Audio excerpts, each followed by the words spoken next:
Yeah, I'm set. Hello. Welcome to the Cable Live series. I'm Ogechi Eke, and your host is Mayowa Tijani. During the weekends, we talk about the impact of the pandemic in Nigeria. Joining us today is Ikemesit Effiong. He's the head of research, SBM Intelligence, a data analysis and research firm. Ikemesit, thank you for joining us. My pleasure. Glad to be with you. Yeah. Okay, the outbreak of the coronavirus is hampering the achievement of food security in Nigeria. According to the Nigerian Bureau of Statistics, over 30% of households were severely food deprived during the lockdown. Food prices are rising sharply, with the inflation rate for June rising to as high as 12.56%.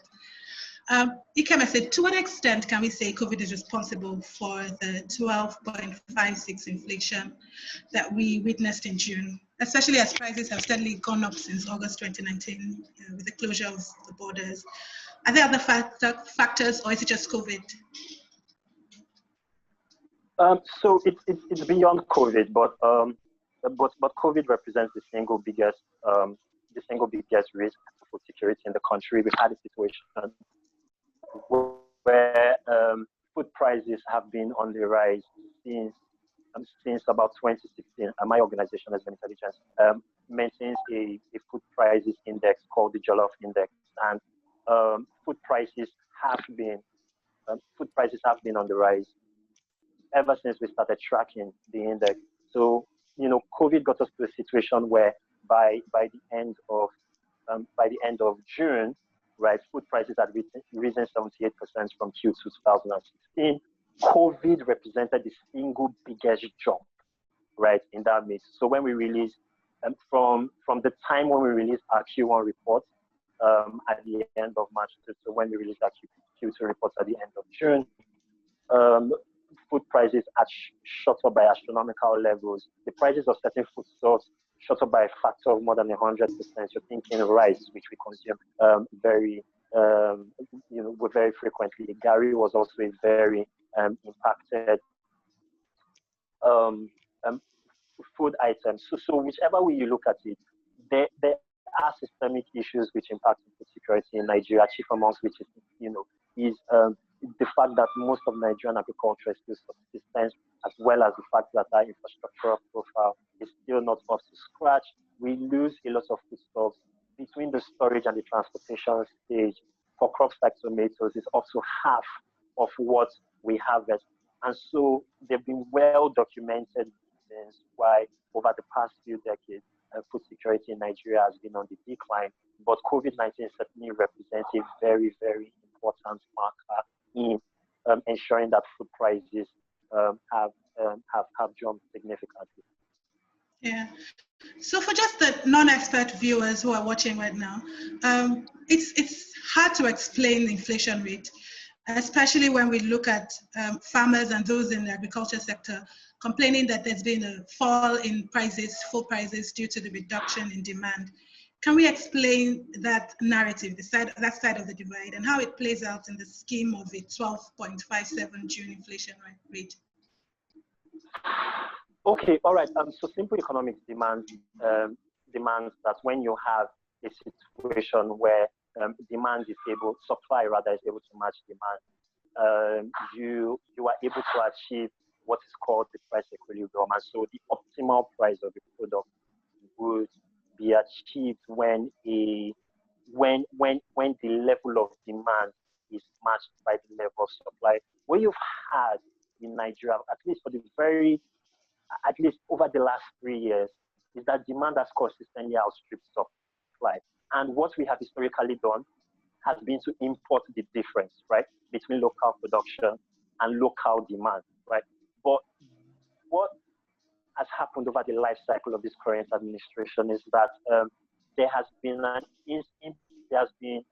an import substitution strategy which has been adhered to almost to the detriment of other economic factors and other economic and other things that impact on the economics of food, of crop, and especially food production in this country. And so it's a lot harder to import the difference between what we need and what we are able to produce locally. And it's in that sense, right, that there's that mismatch, which has actually made already available, which has made available food in the country, right, a lot more expensive. And that has unfortunately favored people with high income, increasing the number of Nigerians who are entering into food poverty as, you know, a sub-metric of overall poverty. And as a result of that, food prices have had to rise to keep up with that dichotomy. Okay, thank you. So let's talk about your Jollof Index. Just tell us what inspired the index. What's been your methodology as well in gathering your data for your work generally? Okay, Jollof Index is a particular metric which we are very proud of. So we debuted this, I think, in June or July 2016, and we've maintained it for 4 years. So what we do, right, is we track the prices of all of the various condiments which goes into preparing a pot of jollof rice across 13 locations across the country. For the latest report Q2, we added Port Harcourt, but the cities which we have tracked consistently have been Calabar, Onitsha, Oka, Bauchi. We track a couple of markets in Abuja, a couple of markets in Lagos, 2 markets in Ibadan, and also these days Port Harcourt. And we're looking to add a couple of other cities into the index. So jollof rice is the national staple. It's become a typology for the pride that Nigerians feel in their sense of culture, and especially in terms of their culinary culture. It's consumed across the country without exception. It's a very popular food for many Nigerian occasions. And so for us, we thought that tracking the prices of all of the things that go into making the pot of jollof rice, from the rice to tomatoes to condiments, right, your seasonings and spices and everything in between, is a useful proxy for seeing how Nigerians encounter food price rises, right, on a day-to-day level. And so there's this sensibility within statistical climbs to create statistical models and statistical metrics just for statistics' sake. For us at SBM Intelligence, we feel that data should marry our lived experience. And what better way to track the lived experience of how Nigerians, you know, spend their resources and also feed than tracking the price of cooking a pot of jollof rice. Now we have project researchers and market price watchers all across the country. We have an extensive network of researchers and field officers spread across every state of the country, as well as most countries here in West Africa. And what they do is every month they keep track of the prices of these condiments, as well as the prices of other things, right? So we publish the Jollof Index, but we also track the prices of a vast swathe of food items. And you know, every quarter we collect these numbers and then we produce, you know, the Jollof Index. And so for us, that has been a very useful tool for gauging, you know, how much Nigerians are spending on their meals. The latest Jollof Index puts the average cost of cooking a pot of jollof rice for a family of 5, which is the MBS recognized model as the size of the average Nigerian family, about 7,240 naira. Now that number, you know, fluctuates depending on the part of the country you're in, right? So the Wuse market in Abuja is actually the most expensive place according to our numbers to buy anything which would go into preparing a pot of jollof rice, about 9,300 naira, and that's more than, you know, 50% higher than Calabar Bayside market, which is the best place in the country at the moment to prepare a pot of rice. So that's what we do with the Jollof Index. A lot of policymakers and especially people in the media, including, you know, yourselves, TheCable, find it as a very useful metric for understanding how food inflation works in Nigeria. And we've been doing that for the last 4 years. Yeah. So you talk about how there's a difference in prices in Abuja and then Calabar as well. I mean, it's the same naira that we use. What's the reason for this? What's the economics of jollof being more expensive in Abuja than in Calabar? Okay, so when it comes to regular jollof index cycles, so outside of the pandemic, it was infrastructure, right? Now, Abuja is somewhat of an interesting outlier in that the Federal Capital Territory as a whole, apart from Abuja itself, is predominantly agrarian. Kaduna, Nasarawa, Niger, Kogi, Kwara, which border on the Federal Capital Territory, are also very important agricultural growing regions.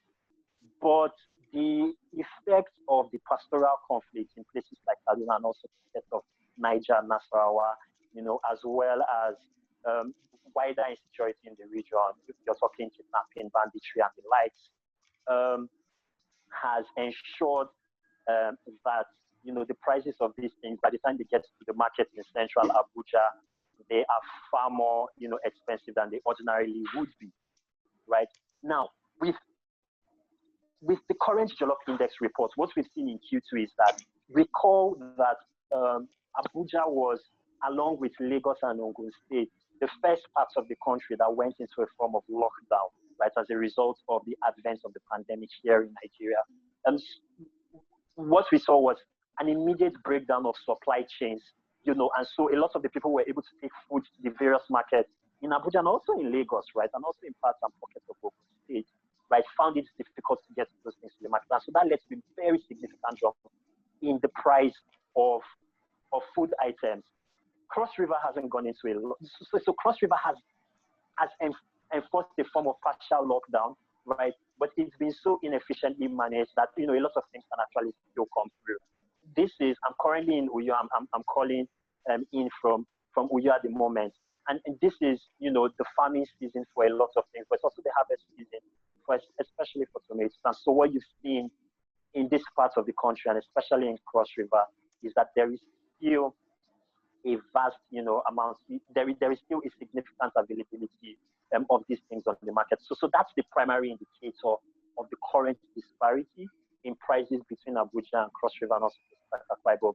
But it's worth noting that prices have risen up everywhere, right? So it's risen up in more places. It's risen up by more in some places than others, and that's partly been due to the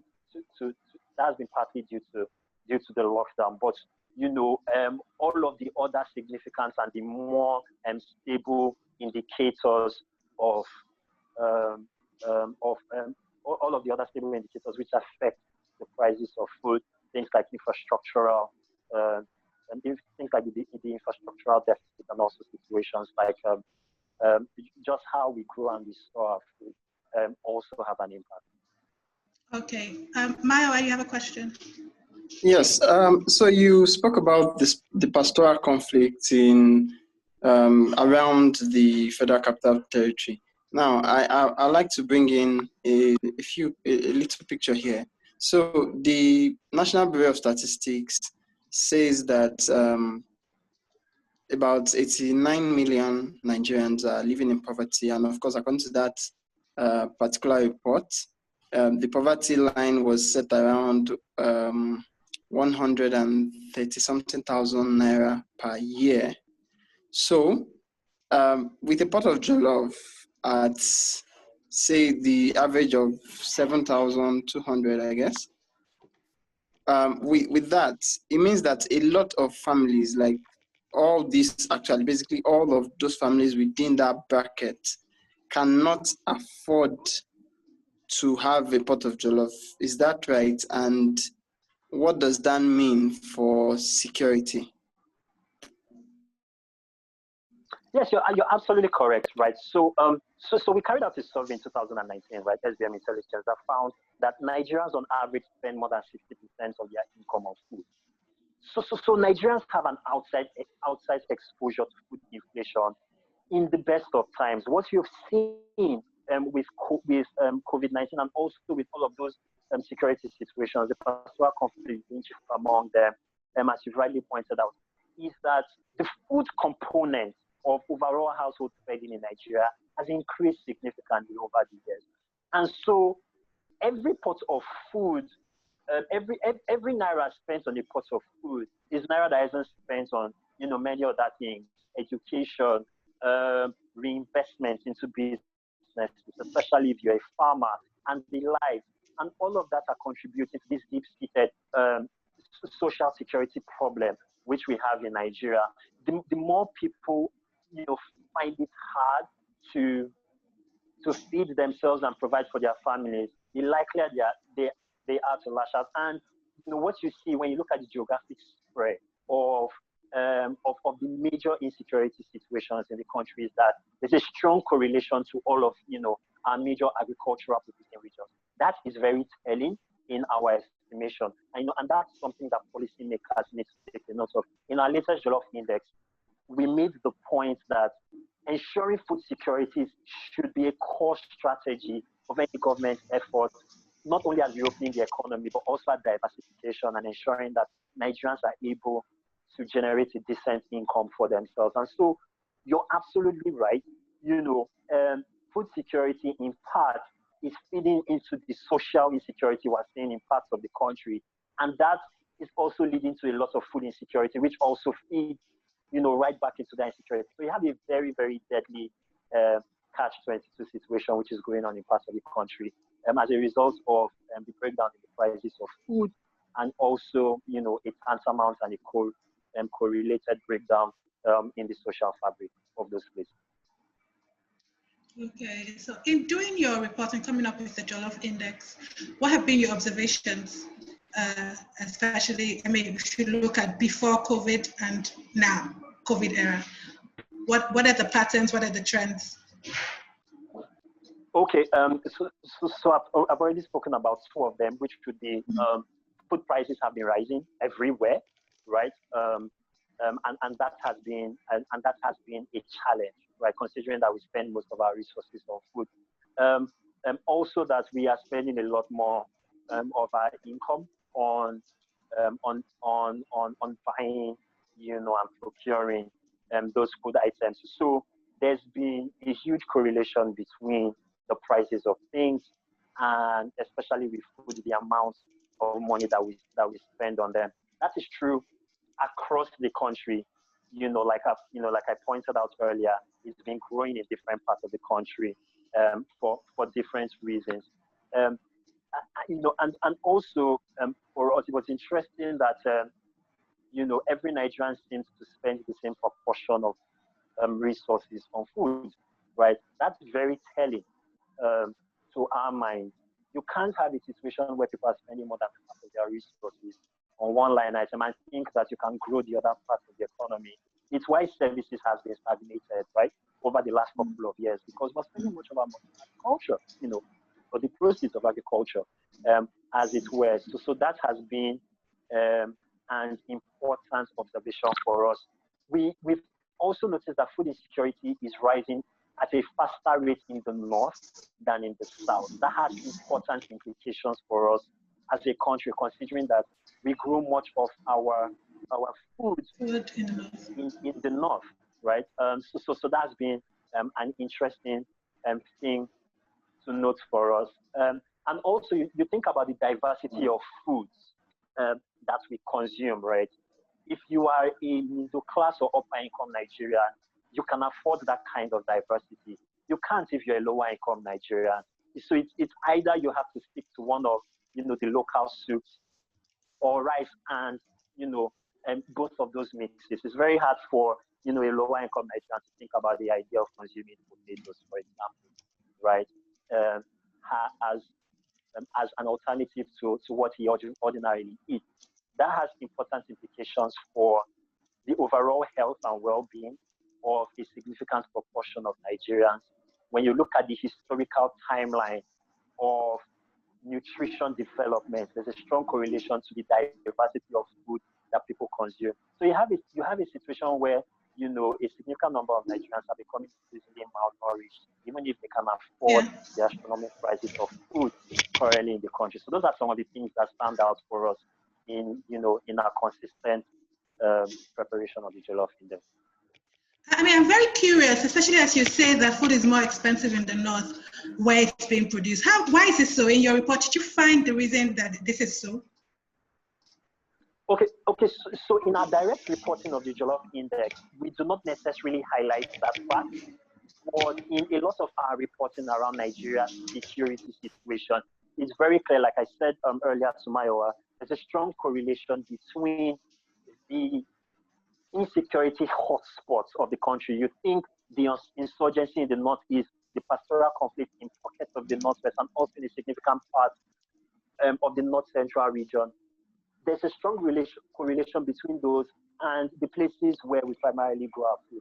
So you have a situation where, to our minds, we think a lot of people are very worried about the consistently high cost of living in Nigeria and their inability to catch up, right, with that trend.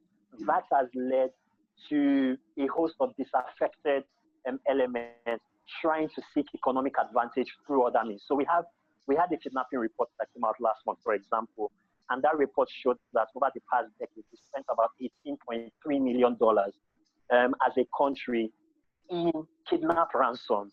Now, that is significant.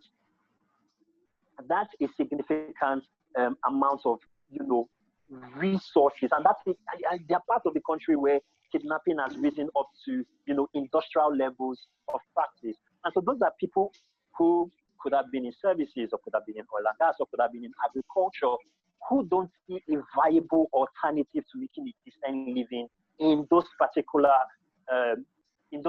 economic sectors, and they are lashing out, right?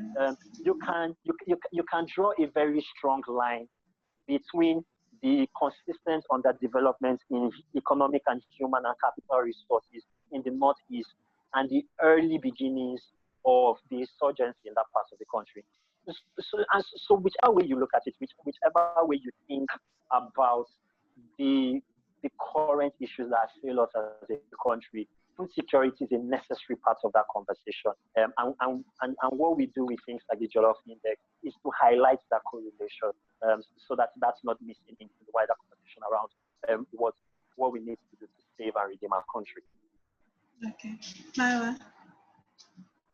Yes, so I was going to say, based on the data you've gathered so far, or over the years maybe, you say that you've been able to connect the social insecurity to some of these issues as economic and food-related issues.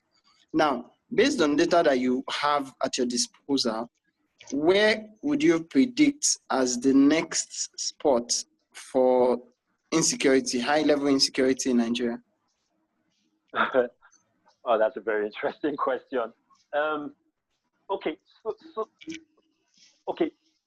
So here's a very useful typology for understanding how to look at the correlation between food security and wider insecurity in the country.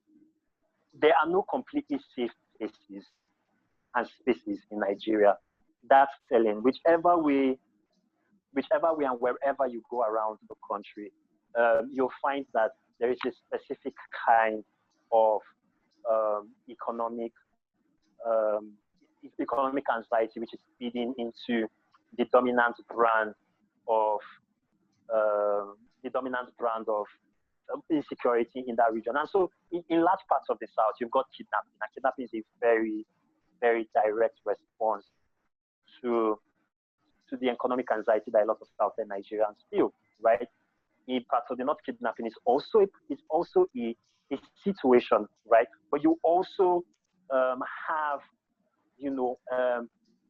security issues which are rooted in somewhat more, more contextual social factors. And so it's very hard for you to look at, the Jollof Index, or no, I shouldn't say very hard. I should say it's very tricky for you to look at an index like the Jollof Index and use that as a proxy for determining where we would find new insecurity hotspots in the country. I think the Jollof Index is useful in understanding where the present hotspots of insecurity, are, and why that insecurity situations in those places, are persistently difficult and have been persistently difficult to deal with.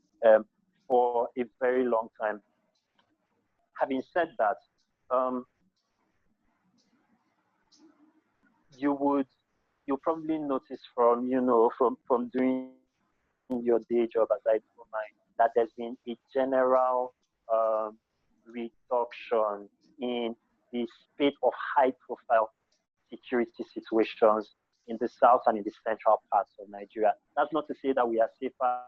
It's just to say that we have transited from a period of time in our country where, things like, the kidnapping and the militancy in the Niger Delta were at an apogee in large parts of the southeast and the south-south parts of Nigeria, to a situation where more high-profile security incidents happen further inland, but we still have, an elevated crime situation in many parts of the country. And that's one that the government is struggling to deal with.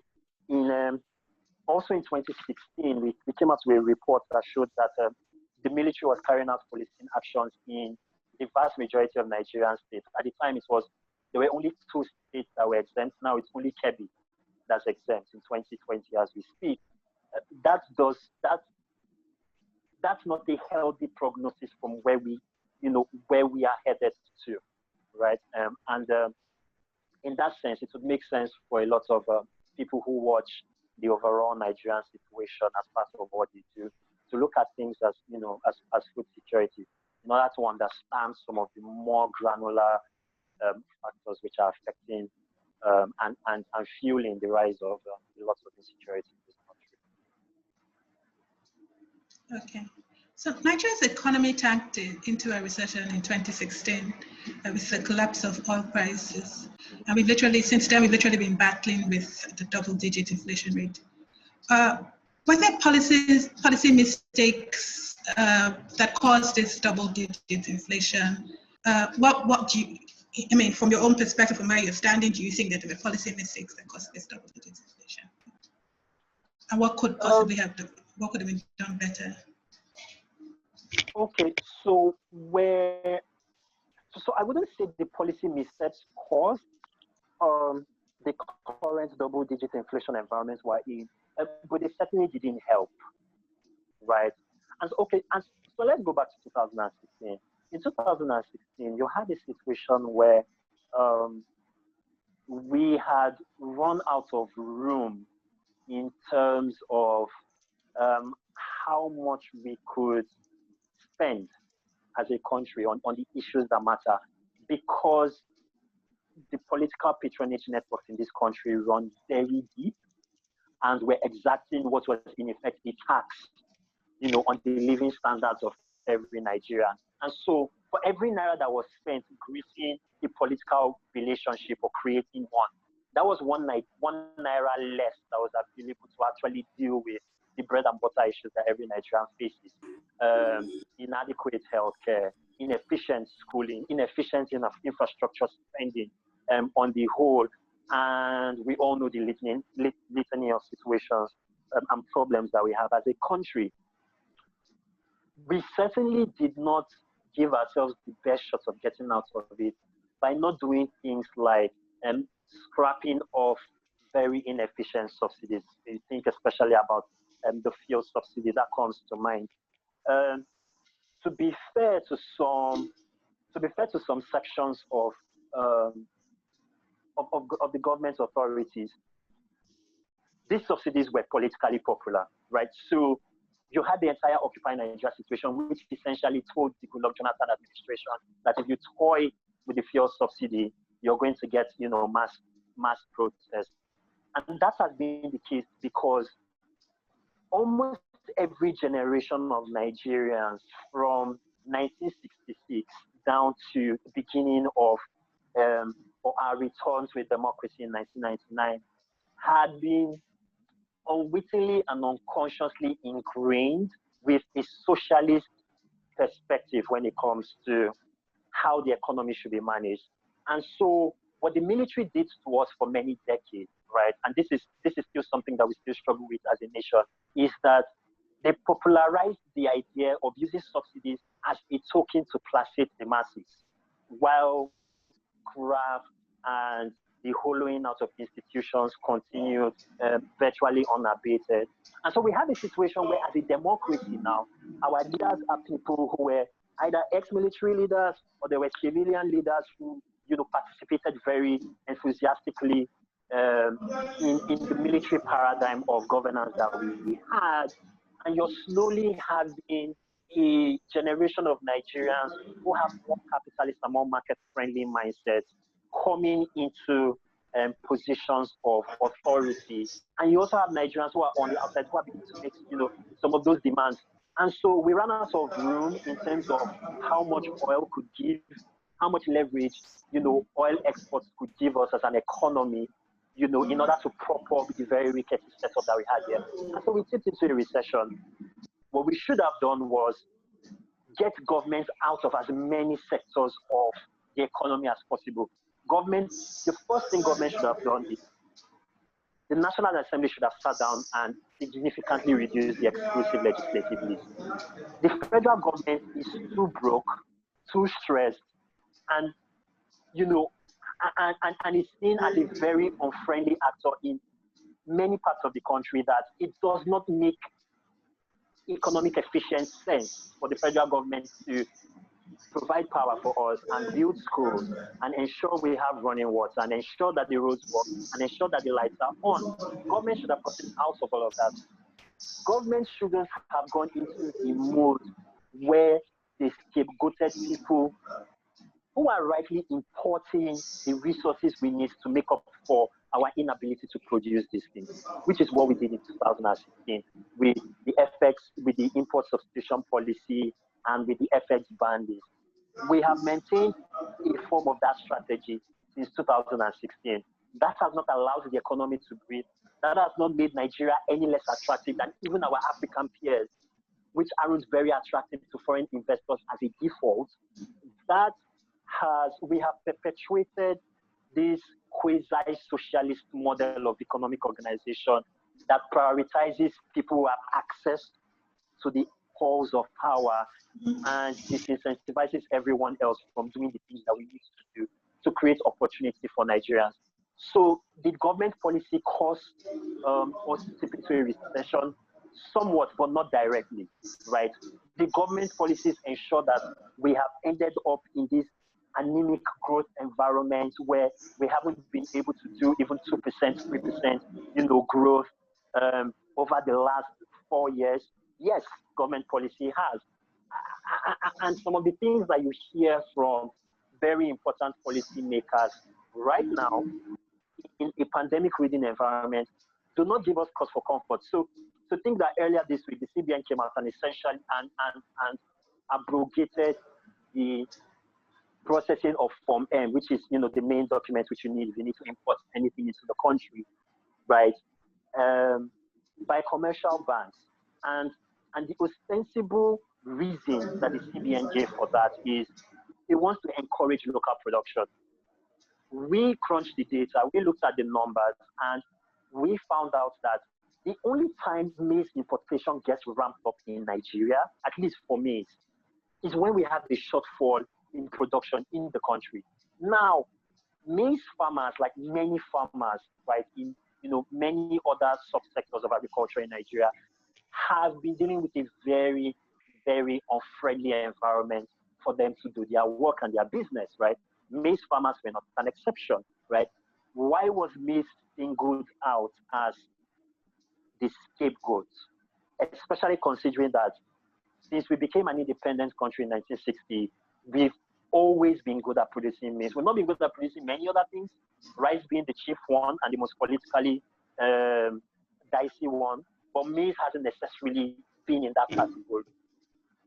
What the CBN is unwittingly doing is that they are politicizing what is basically a deep-seated economic problem. And political action isn't always the best way to address a lot of issues. In some cases, just getting out of the way, subsidizing for a moment maize farmers in the country so that they can help, and also helping importers get these things in so that we can curb food prices in the short term. All of that would have been a better mix than just, imposing a blanket ban. And so the policy thinking hasn't, why I am bringing up the issue of maize and current policy thinking, even though your question specifically refers to 2016, is that we are still at the same level and quality of policy making and policy thinking that we were in 2016, 4 years down the line. So it is unclear that lessons are being learned from the last time we were in a recession. And to us, it's not very likely that we will get the message when we do get into this recession, which is almost certainly going to happen. Okay. Okay. Thank you very much for that. Okay. So now, yes. So with what you've said, of course, we've seen it's like the CBN has a gradual process of moving from one product to another, to another, to another. We've moved from milk to rice, tomato, and now we're at maize. Do you think that would get to a point where that particular policy would apply to all food products within the country? So I don't want to be alarmist in terms of my in terms of my prognosis for where the CBN is headed, right? But what is clear is that this current crop of CBN policymakers have displayed a very, very robust and vigorous appetite for intervening in, many sectors in the economy. That has important implications for private sector players because, one, you cannot compete with the war chest and the arsenal of the CBN. And two, oftentimes CBN interventions have unintended negative consequences in terms of how the economic relationships in a particular sector are structured. Now, let me use the example of rice because we have spent 3 years trying to ramp up rice production in Nigeria. And so there's a wealth of evidence that we can mine from there. Now, the problem was this. We produced a lot of rice. In fact, as at 2015, we were Africa's second largest producer of rice after Egypt. We've now overtaken them. We overtook them last, right? But rice production in this country was not matching up with demand.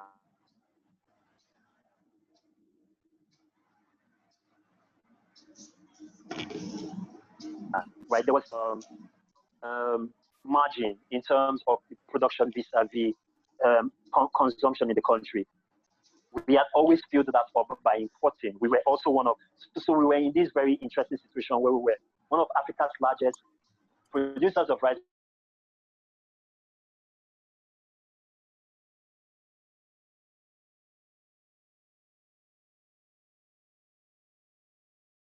Situation by reducing our position on the rice importers league table.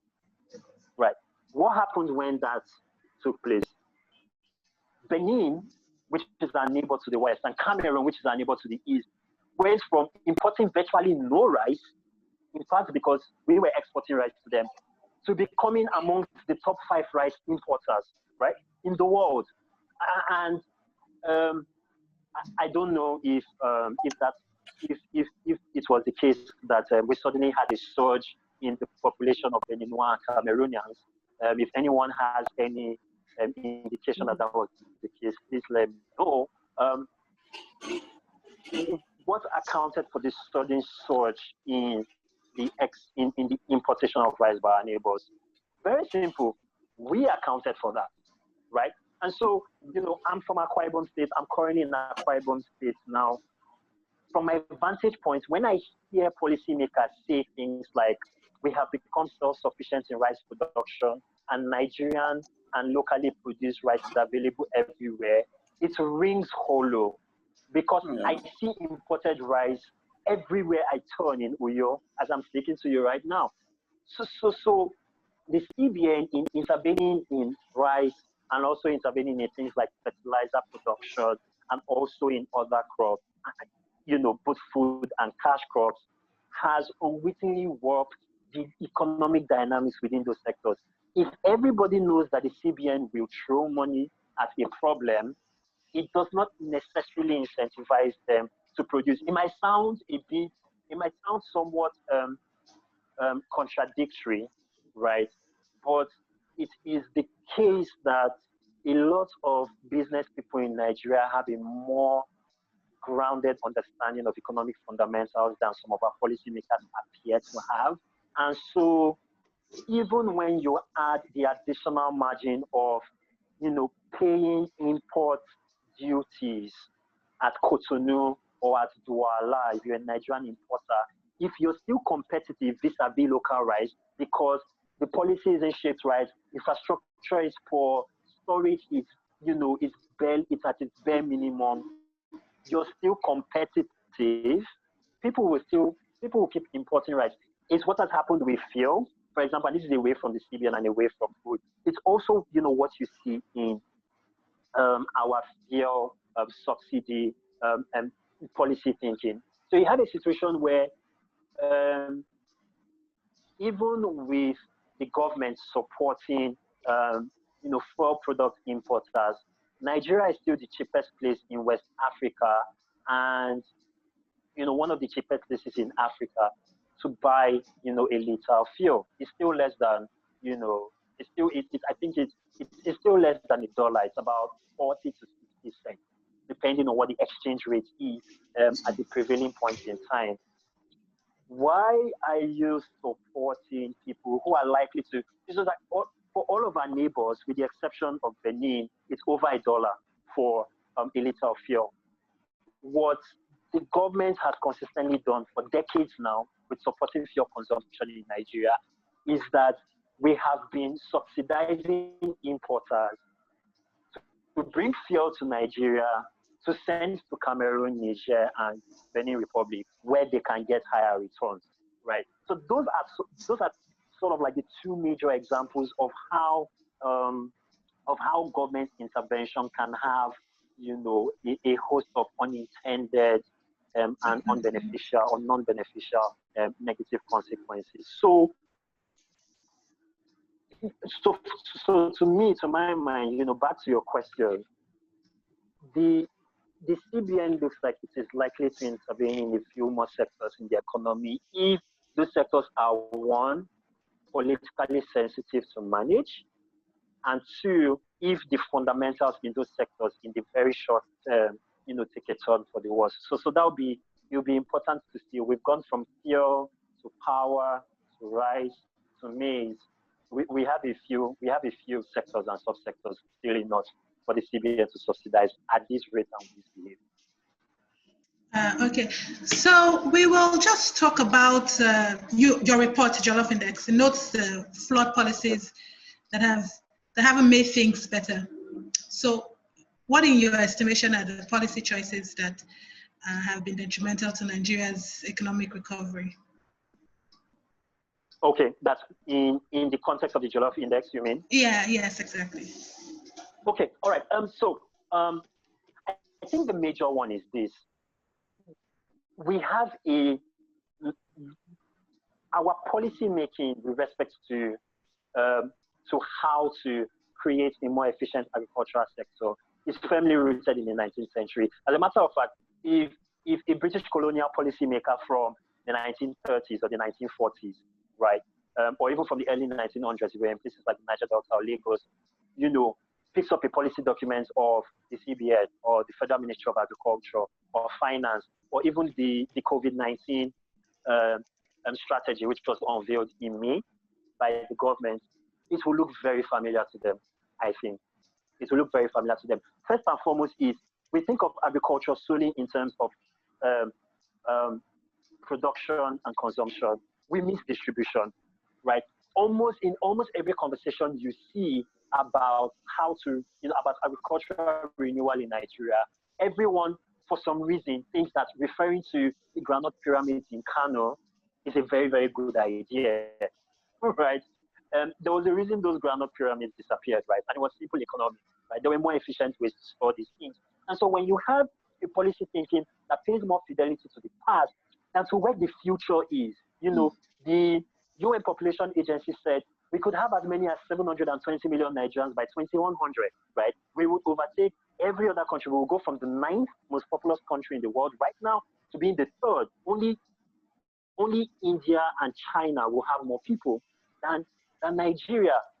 You can't have a groundnut pyramid policy type of thinking when the number of Nigerians will more than triple, right, within the space of a century, right? And so I would like to see a more intentional focus on how we deal with storage, how we deal with distribution. When you look at the actual production numbers, they actually look good for many crops, right? You know, there are just a few crops which are exceptions. I talked to you about how, you know, we always have a maize consumption shortfall, you know, when production doesn't keep up to scratch. But for many years, maize production has been perfectly fine. It's been perfectly satisfying Nigerian demands.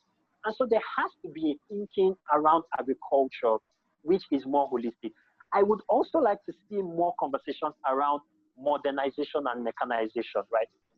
And when I refer to, you know, when I refer to that, I'm not talking about giving people more tractors. I'm talking about having a mindset that sees technology as the solutions provider and not a band-aid to add to an already inefficient way of doing things, which is how we have approached mechanization and modernization so far. So ramping up agricultural extension programs, ensuring that the average size of Nigerian farms actually increases. We don't need to have as many people, you know. The vast majority of employed Nigerians are employed in agriculture, even though agriculture is, you know, barely 10% of overall economic productivity. That's a very inefficient way of organizing what is perhaps one of our most important forms of economic activity. We need to change that. More Nigerians need to get out of agriculture. We need to have bigger farms. We need to have more modern farming setups. We need to fix infrastructure, right?